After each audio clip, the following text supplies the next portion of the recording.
Irmãos, é disso que se trata, esse momento em que nós estamos aqui, como família, como povo do Senhor. E eu gostaria de convidar você a abrir a sua Bíblia, em nome de Jesus, no Evangelho segundo Lucas, capítulo 2. E hoje pela manhã vocês viram como é que Jesus deixou de ser chamado de menino e passou a ser chamado de Jesus. Amém? Quem estava aqui de manhã, levanta a mão aí, por favor. Amém. Não vou repetir então, que bom. E se você não estava, você vai ter o privilégio de acessar o YouTube lá da igreja, a página lá da igreja no YouTube, e depois você assistir, para a gente aproveitar aqui a dinâmica da sequência do que o nosso Pai está falando no nosso coração. O Evangelho segundo Lucas, capítulo 2, porque está do lado do 3, eu estou vendo o 3, mas é 2.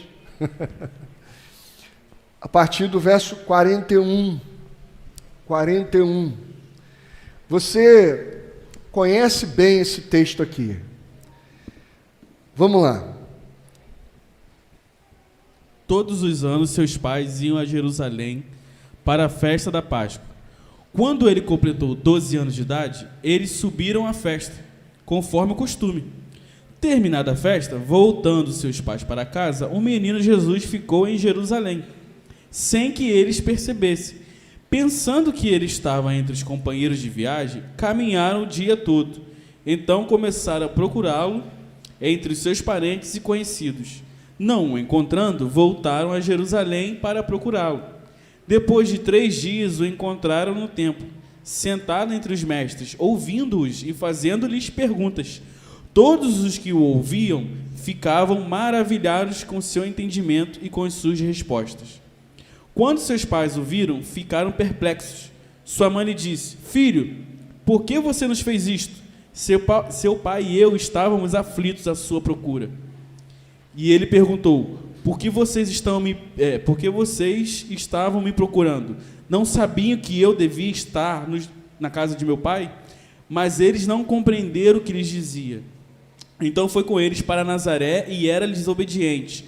Sua mãe, porém, guardava todas essas coisas em seu coração. Jesus ia crescendo em sabedoria, estatura e graça diante de Deus e dos homens. Amém. A partir desse momento, Jesus parou de ser chamado de... Amém, irmãos? A partir desse momento, ele parou de ser chamado de menino e passou a ser chamado de Jesus. Com quantos anos ele tinha? 12 anos. Quais foram as bases para ele transicionar? As bases foram o ensino que o seu pai deu a ele. As bases foram o ensino que o seu pai deu a ele a respeito da palavra. Quem ensinava a Jesus a respeito da sua vocação, a respeito do seu propósito, a respeito do seu desígnio, era o seu pai. Não era a sua mãe, era o seu pai. Porque é o pai que trabalha a questão da identidade com o filho.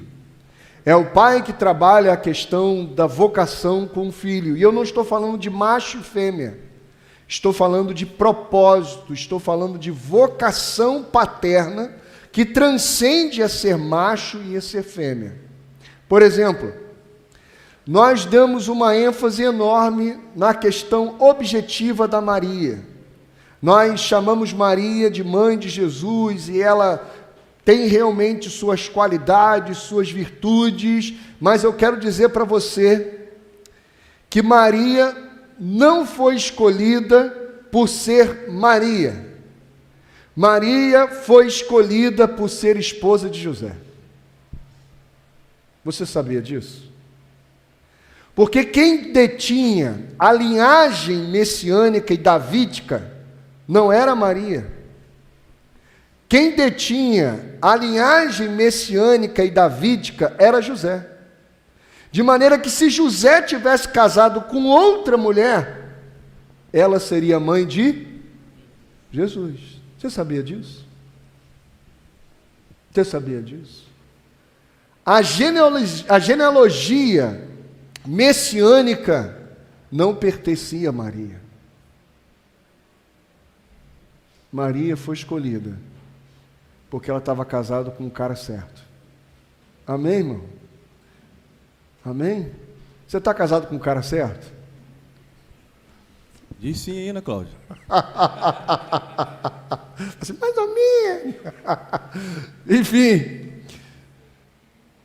Por isso, Jesus, ele ganha base quando ele chega aos 12 anos de idade para fazer a sua transição, para assumir o seu lugar de homem e o seu papel.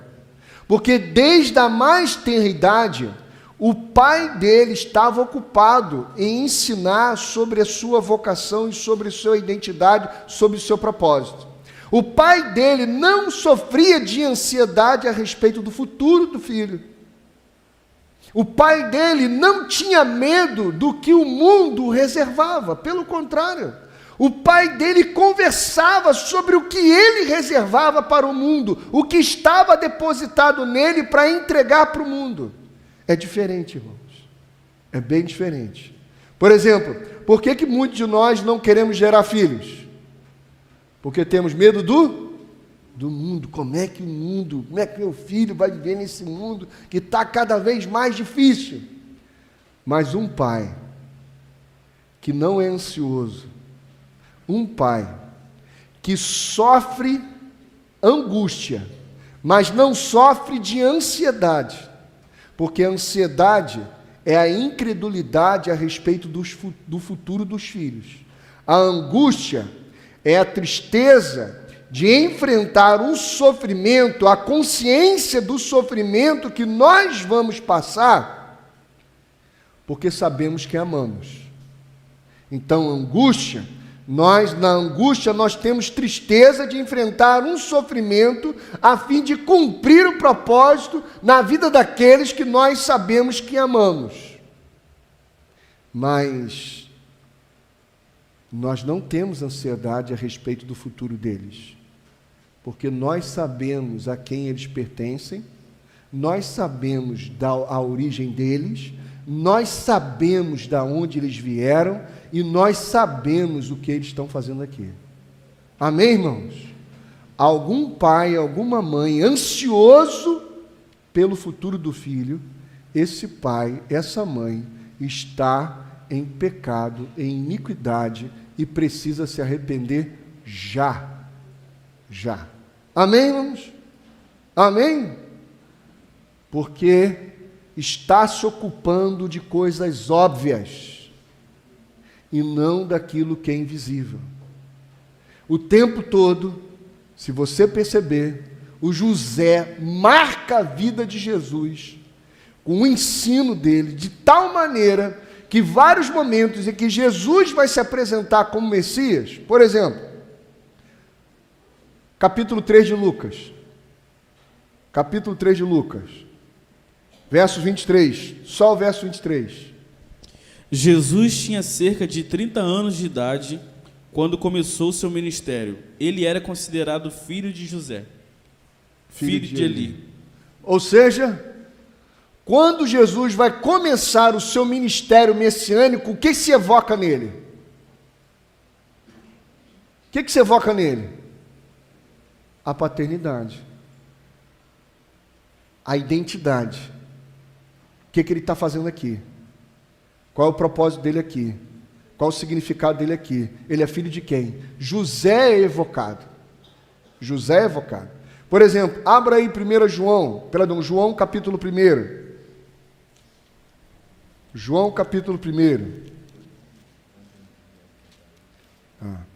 João capítulo 1.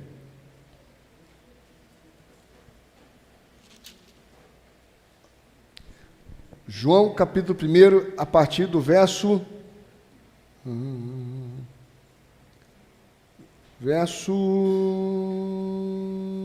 Achei. 45. João 1, 45. Eu vou ler. Filipe encontrou Natanael e lhe disse: achamos aquele sobre quem Moisés escreveu na lei e a respeito de quem os profetas também escreveram: Jesus de Nazaré, filho de José. O tempo todo, a vocação messiânica dele está associada a quem? Ao Pai. Então, as bases para Jesus chegar à mesa e transicionar para a maturidade, quem ensinou foi quem? Foi quem? O Pai.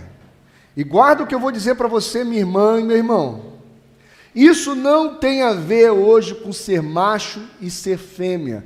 Uma mãe, ouvindo a mente do pai, conhecendo o coração do pai, pode dar as bases para esse filho, espiritualmente falando, para que ele, quando chegue nos 12 anos de idade, ele comece a assumir o seu lugar de homem e saia dessa condição de infantil, de criança, de ser chamado de menino.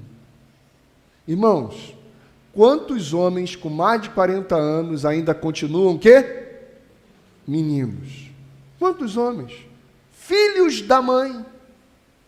Literalmente filhos da mãe. E não estou falando isso num sentido ofensivo, estou falando isso no sentido de vocação, de propósito, de desígnio, ou seja, não assumem o seu lugar de direcionador, orientador dos processos da vida, o seu lugar de marido, o seu lugar de pai, o seu lugar de amigo, o seu lugar nos ambientes de trabalho. Eles são filho da mãe, e para onde vão, estão sempre buscando algo segundo o seu interesse, segundo o seu bem-estar. Por isso, nós temos meditado, irmãos, aqui, porque a partir de 12 anos de idade,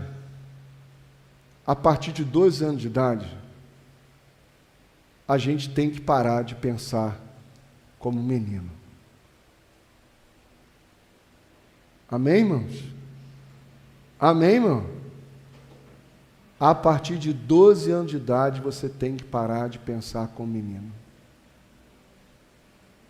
E quais são as evidências e quais são os caminhos que nós percorremos e quais são as evidências de que nós estamos transicionando para esse lugar de amadurecimento, e eu estou saindo da minha condição de menino.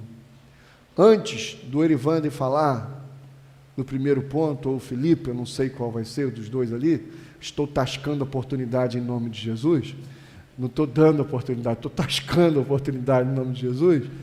Eu queria agradecer a cada pessoa que está aqui nessa noite e que nunca veio. Estou aqui com a avó do Davi, que alegria, que prazer mesmo ter aqui a senhora, 78 anos, se Deus quiser vai casar. Vai casar, irmão, já estou sabendo, não fique com vergonha não, que isso aí é vida, isso é vida, que alegria, que bom. Não sei se tem mais outra, tem a esposa do Tiago nos visitando, mas você é visitante desavisado, porque na verdade você é chamado pelo nosso pai também, já que vocês estão juntos, em nome de Jesus, quem sabe você é a Maria desse Zé. Em nome de Jesus, que bom. Vocês têm mais alguém aí visitando? Não? Então tá bom. O meu xará ali, que bom, rapaz, Deus abençoe, em nome de Jesus, que bênção, que alegria. Feito. Vamos lá. Foi? Foi. Irmãos, é interessante que essa transição que a gente está ouvindo, e pegando lá o iniciozinho da introdução, criar filhos, a primeira coisa que vem à nossa mente é que dá trabalho. Criar filhos, primeira coisa que vem à nossa, ou uma das coisas que vem à nossa mente, é a preocupação de como está o mundo, e a partir daí eu penso se vou ter ou não filhos, se eu vou criar ou não filhos. Só que quando a gente não faz essa transição, quando a gente ainda está menino, a gente olha para o mundo como esse mundo que nos assusta e por causa disso eu não vou colocar filho no mundo. Sabe o que a gente está dizendo? Que eu não vou trazer luz para essa escuridão que está no mundo. Eu vou deixar que essa escuridão que está no mundo venha acabar de escurecer, venha acabar de virar trevas, o que já está ruim. Ou seja, o que a gente está fazendo? A gente está se rendendo à treva. E a gente está se esquecendo que somos luz. Nós somos luz desse mundo. Que nós somos. O que as Escrituras, o que o Pai fala sobre nós, a gente precisa se render e se sujeitar, porque o que Ele falou que é a verdade sobre nós. Muitas vezes a gente dá ouvidos ao que a gente olha no espelho e fala, pensa sobre nós. Hoje pela manhã eu conversava com meus irmãos lá na EBD e a gente fez essa transição, a gente lembrava de quando o Pai falou para nós que nós fomos feitos sua imagem e semelhança. A serpente foi e tentou ludibriar para a gente que ao fazer algo, ao ser algo, a gente vai ser igual a Deus. Mas isso é uma falácia, isso é uma mentira. Isso é uma voz da serpente. Só que muitas vezes a gente acaba dando mais ouvidos ao que a serpente está dizendo do que o que o Pai fala sobre nós. Mas quando a gente dá ouvidos ao que o Pai fala sobre nós, a gente já não olha mais para a ansiedade, para o medo, para as dificuldades. A gente se rende, se sujeita ao que o Pai tem falado aos nossos corações, aos nossos ouvidos. E nessa transição, que evidencia quando a gente está transicionando, a primeira questão que a gente quer conversar é sobre que a gente para de se distrair na vida e passa a ter sensibilidade e atenção ao que o Pai quer fazer dele naquele lugar. Ou seja, irmãos, onde você estiver, seja no seu local de trabalho, seja na sua casa, seja onde você estiver caminhando, seja onde você estiver, o Pai quer fazer de você, o Pai quer ser, através de você, luz para aquele lugar. Quando a gente é menino, a gente quer usufruir do lugar que estamos. A gente quer usufruir do nosso salário e pegar esse salário e gastar da forma que a gente quiser, para os nossos deleites. Quando a gente ainda está nessa transição, quando a gente não transicionou, a gente quer pegar o lugar onde nós estamos e nos deleitar dele. Ao invés de termos a plena convicção e de nos sujeitar que naquele lugar nós somos quem frutifica, nós somos aqueles que dão de comer, e não vamos para lugar algum como quem está ali para comer. Por exemplo, irmãos, qual é a fase da nossa vida que a gente mais se distrai e vai buscar sempre diversão? Quando? Quando a gente é criança. Criança, tudo que ela coloca a mão, ela busca se divertir e brincar com aquilo, se distrair. A fase de infância é a fase onde você se diverte, onde você se distrai. Quando Jesus vai lá no templo, aos 12 anos, celebrar a Páscoa, celebrar a ceia, Jesus estava indo com seus pais celebrar a ceia. Ele não está lá mais naquele lugar como um evento que ele vai com a família se divertir. Não, agora ele já começa a assumir um lugar de compromisso e de sensibilidade e atenção ao que o Pai queria revelar através dele.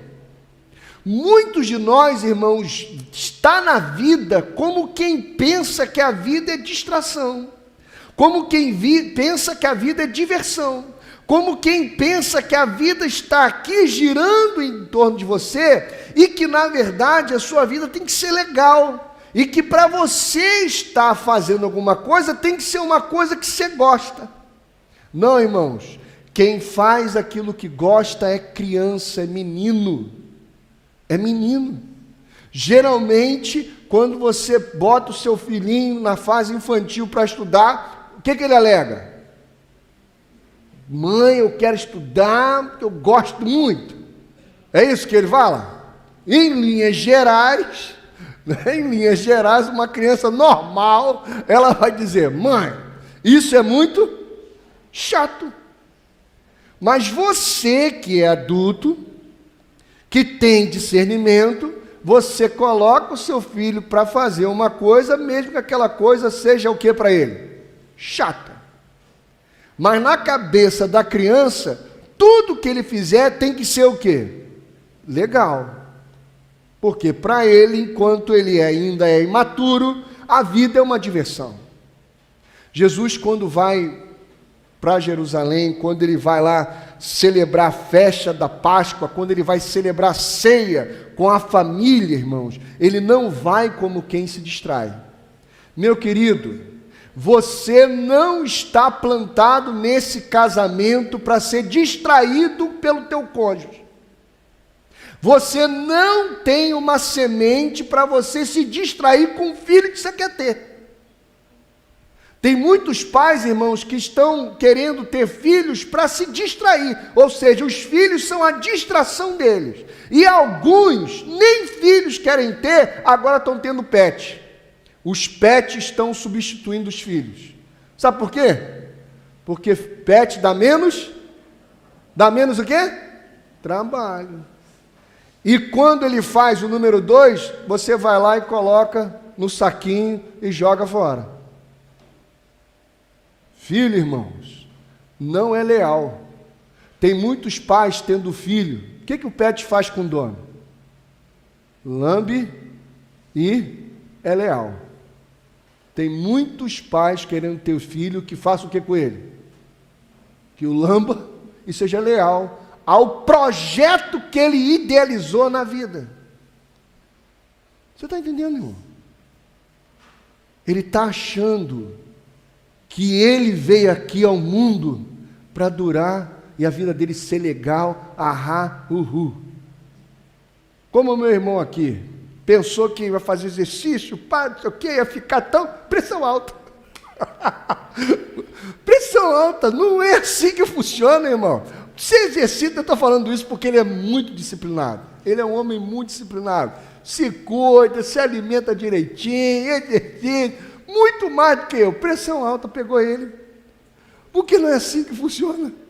Não, as coisas não cabem ao entorno da gente, na nossa matemática, como se tudo funcionasse aqui. E assim, porque eu controlo aqui, a vida não é, irmãos. Você não está aqui para se distrair.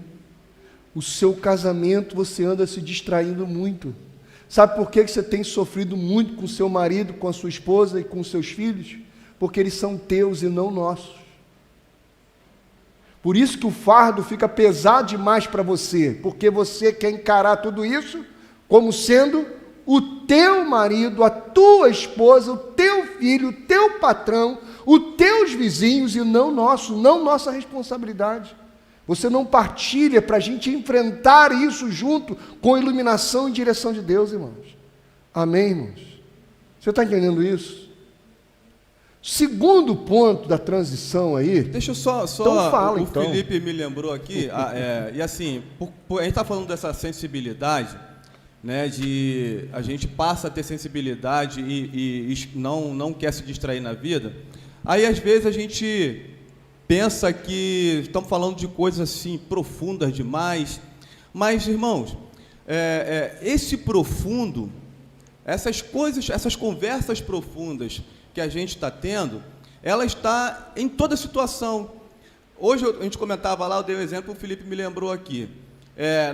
Uma coisa assim que aparentemente pode ser assim, pô, mas isso é simples, mas não é. Isso é profundo, isso significa, isso ilustra que você realmente transicionou. A gente está aí, né, pedalando para lá e para cá. Vida, situação aparentemente simples. Estamos aí pedalando. Nesses pedais da vida, a gente quer fazer um pedal assim um pouco mais agressivo. Essa semana, por exemplo, a gente subiu, mais conhecido como ontem, né? A gente subiu todos os morros de Mauá, ali estávamos cansados, estávamos em 6 pessoas, mais ou menos. Eu estava bem. Estávamos ali super cansados, aquela coisa toda.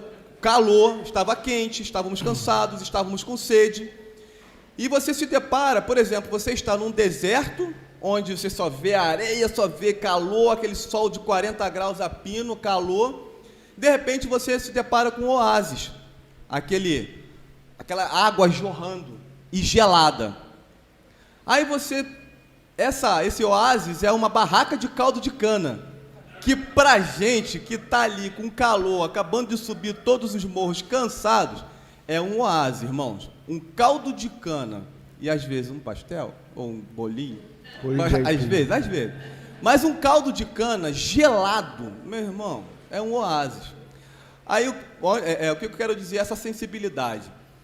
Estamos lá, estávamos em 6 ou 5 pessoas. Aí o camarada lá, a gente chega, pede o caldo de cana, e o moço vai, atende a gente, e começa a servir os caldos de cana.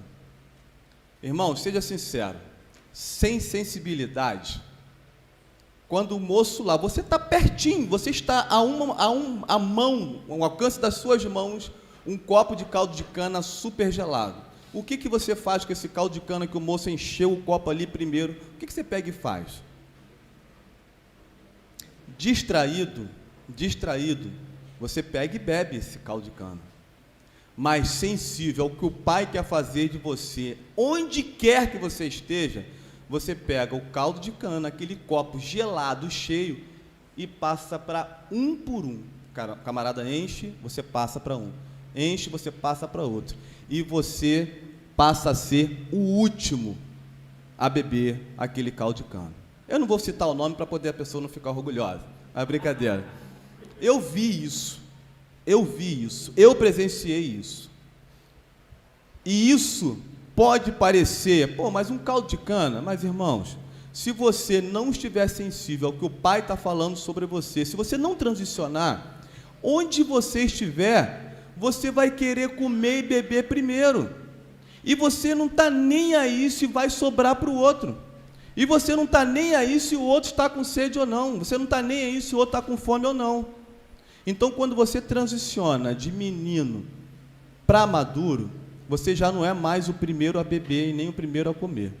Você é aquele que dá de beber e o que dá de comer. Seja em qualquer situação, e seja em qualquer lugar. Você já não é mais aquele que quer ser servido, mas sim servir.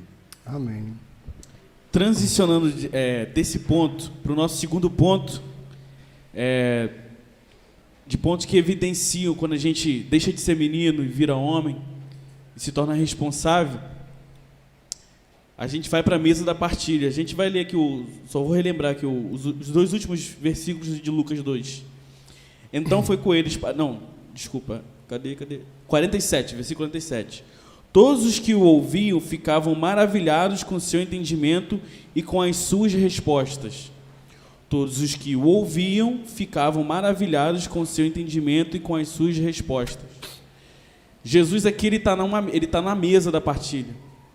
Porque ele, sensibilizado pelo Espírito, ele se coloca a ouvir e a perguntar aos mestres, mas também a falar, também a se expor, e também a ser resposta.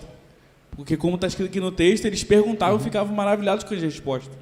Então, quando você tem essa sensibilidade no Espírito, você vai para o segundo ponto de evidência, que é ir para essa mesa e se partilhar, tendo essa consciência de se doar. Então, eu lembrei, Erivana, porque essa história, cara, o rapaz lá, aquele rapaz, serviu todas as outras pessoas e ele ficou por último. Talvez o caldo de cana tivesse acabado. Vai que a moeda tivesse quebrado. São possibilidades. Mas quando você está com essa sensibilidade, sabendo que você está indo para a mesa para ser repartido, você não tem essa preocupação.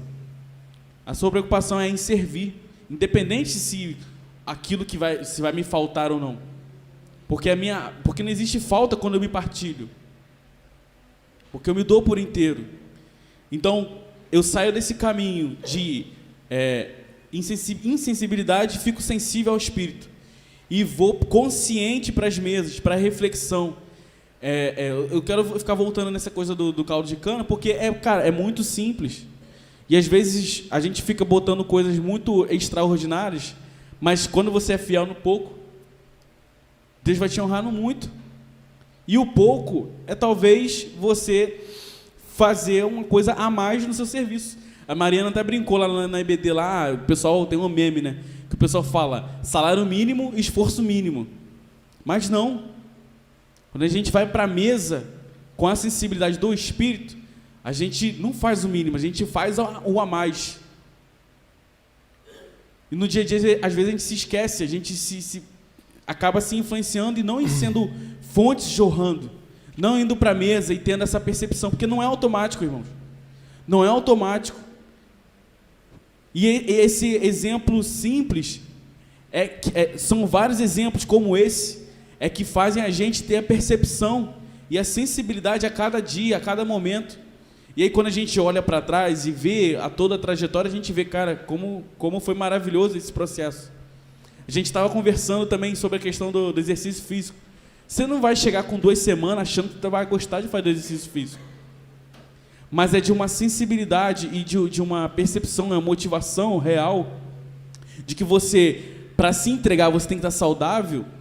Com essa motivação, você vai fazer exercício, vai ter constância, e aí você vai unir, você vai lutar contra a sua vontade de não querer fazer, mas pela sua motivação real, de querer partilhar, e você precisa estar inteiro na saúde para você se doar. Não simplesmente por uma questão estética, ou porque você tem que... eu tenho que estar com a saúde boa. Porque se vier uma coisa como aconteceu com o Erivander, de estar com a pressão alta, você soma rapidamente. Então já que eu estou fazendo aqui não está adiantando nada, então eu vou deixar de fazer. Mas não, você é constante, você prossegue nisso por uma questão que você entende que você tem que se doar. E você vai para as mesas. É assim que a gente fala às vezes muito mesa, mas mesa é uma forma de dizer de coisas que de um conceito, mas que na prática se traduz num caldo de cana, se traduz num levar um pão para fazer um café lá antes do trabalho começar. A gente tinha lá, eu trabalhei na Solar 1 ano e um pouco, né? De vez em quando a gente fazia lá um café, um pão antes de começar o trabalho, tinha um momento lá nosso. É o a mais, porque a gente poderia chegar muito, muito simples, 5 minutos antes, bater o ponto e já ia trabalhar. Só que com essa mentalidade consciente, de que a gente vai para a mesa para partilhar, e isso evidencia que a gente deixou de ser menino, distraído, e nos tornamos homens sensíveis ao Espírito. Amém. Amém. Irmão, nós vamos cantar, convidar o Ministério Louvor, pessoal, e você vai sair do seu lugar e vai, em nome de Jesus, vir aqui pegar os elementos, e nós vamos cear juntos, nós vamos partilhar, porque foi numa mesa que Jesus transicionou.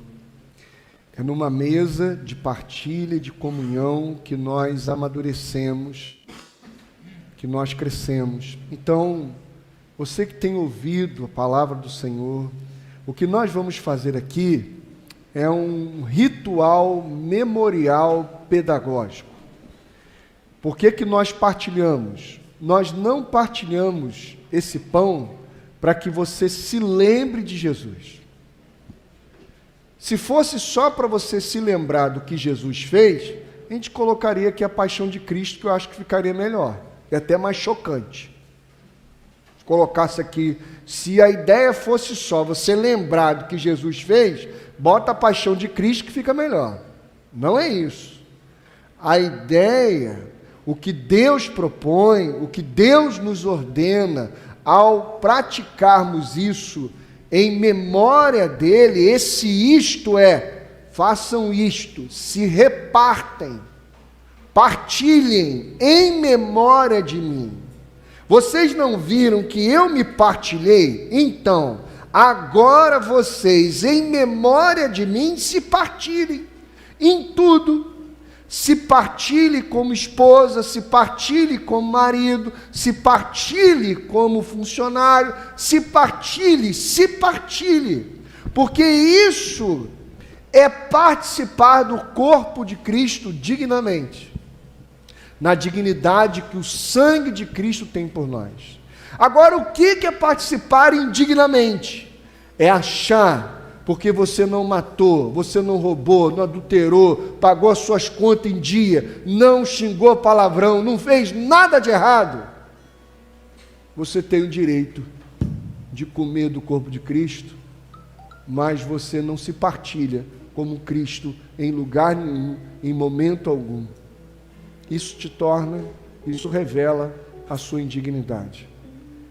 Mas o Senhor, em nome de Jesus, está aqui nessa noite, para que a gente seja lembrado disso, que a sua vida é partilha. Então vamos, em nome de Jesus, quando cantarmos, você sai do seu lugar e pega aí os elementos em nome de Jesus. Poder sentar em nome de Jesus. Jesus, na noite que foi traído, tomou o pão e disse: este é meu corpo que é partido por vós. Façam isto em memória de mim. Eu sei que vai demorar,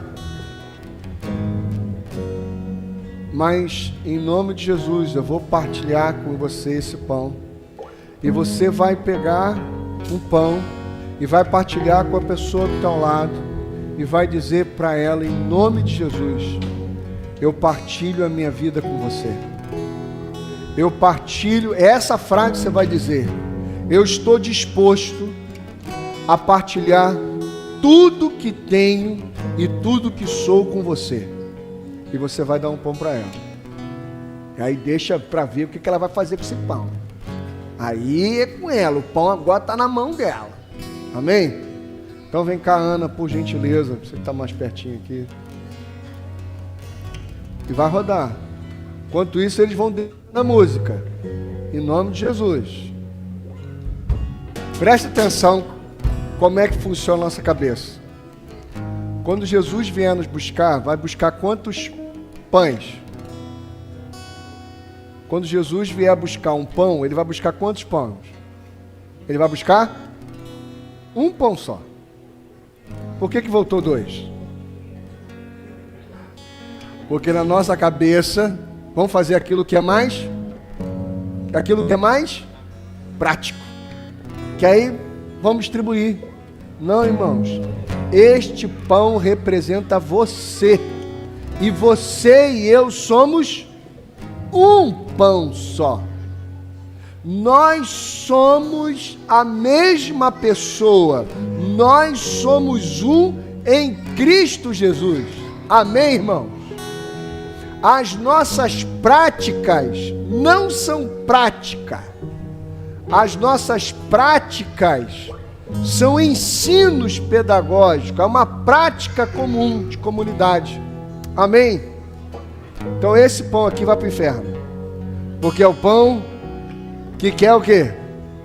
Somar. Aí acha que 2, 1 mais 1 vira 2. Não, irmãos. É um pão só. Onde 1 vezes 1, Felipe. Vezes 1, dá 1, entendeu? Mesmo que seja 1 milhão de vezes 1, vezes 1, vezes 1, vezes 1. Estou brincando com ele. Amém, irmãos? Porque nós somos um só. Então esse pão aqui, esse aqui é do capiroto. Porque nós vamos voltar para casa assim, irmão. Nós não vamos voltar em 2. É um povo. É uma só fé. É um só batismo. É um só Senhor. É gente de toda tribo, raça, língua e nação, mas é um único povo. Amém, irmãos? Então, em nome de Jesus, você que discerniu esse Espírito, então agora nós vamos comer juntos. Sabe por que nós vamos comer juntos? Que se fizesse um exame aqui, assim, botasse a gente numa máquina, dividisse as nossas células, iriam descobrir que todos nós comemos o mesmo pão. Você sabia disso? Logo, todos nós teríamos as mesmas substâncias químicas, materiais em nosso organismo. Só que espiritualmente, todos nós nos alimentamos da mesma pessoa que é Cristo. bebemos do mesmo Espírito. Por isso todos nós temos o mesmo DNA, a mesma substância, nós participamos da substância divina. Então, meu querido, em nome de Jesus, nesse Espírito, comamos juntos do pão.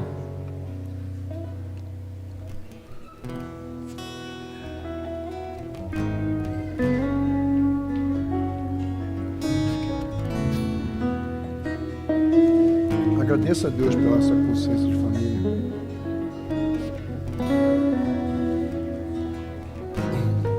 Pai amado, Pai bendito, nós te agradecemos por essa mesa, onde nós trazemos à memória quem nós somos no Senhor, onde nós trazemos à memória que ao partir do pão, nós estamos nos partindo porque nós pertencemos à sua natureza, e a sua natureza é de quem partilha e de não quem se deleita, de quem come.